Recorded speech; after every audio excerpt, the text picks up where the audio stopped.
সার্বিক স্বার্থে আমরা এই মুহূর্তে থেকে আমাদের কর্মসূচি প্রত্যাহার করছি। ডিবি অফিস থেকে বা যেখান থেকেই হোক যে ভিডিও প্রকাশ করা হচ্ছে, সেই ভিডিওতে যে কথা বলা হয়েছে সেটি অস্ত্রের মুখে হয়েছে, ছাত্ররা সেটি বলেছেন।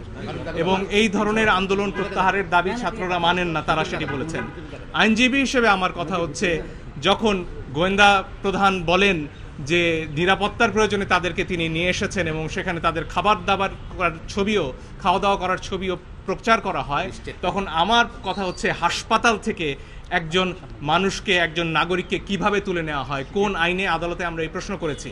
আপনারা নাইমের ক্ষতবিক্ষত শরীর দেখেছেন, তার গায়ে পিটিয়ে কি অবস্থা করা হয়েছে পত্রিকায় এসেছে।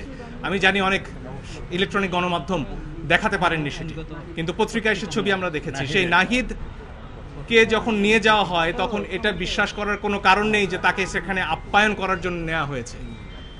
ফলে আমরা আদালতে বলেছি এই 6 জনকে অবশ্যই আদালতের সামনে আনতে হবে এবং তাদের কাছ থেকে জানতে হবে যে তাদেরকে কি আটকে রাখা হয়েছে নাকি তারা স্বেচ্ছায় ডিবি অফিসে বেড়াতে গেছেন। আমরাও তাদের পরিবারের সাথে কথা বলেছিলাম, তাদের পরিবার এবং তারা যে কথা বলা, সেখানেও তারা যখন ইনসিকিউরিটির কথা বলছিল যে আমরা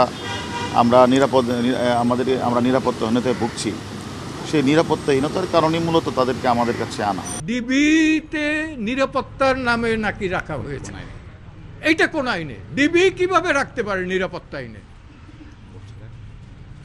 ডিবির কোনো অধিকার নাই তাদের নিরাপত্তার জন্য রাখতে পারবেন। এবং এইটাই ছিল আমার সাবমিশন। প্রশ্ন তুলেছে যে খাওয়ানোর পরে নিয়ে আবার ছবি তোলা হয়, কি বলতে চেয়েছে হাইকোর্ট? কি বলতে চেয়েছে? সেটা বলছে যে এইগুলো ফান। কখন কি বলছে? ভাতের টেবিলে বসে ছবি তুইলে এটাই করেন, আপনি কি এটা মস্করা পাইছেন? ঠিক এই মস্করা ল্যাঙ্গুয়েজটা ইউজ করছে।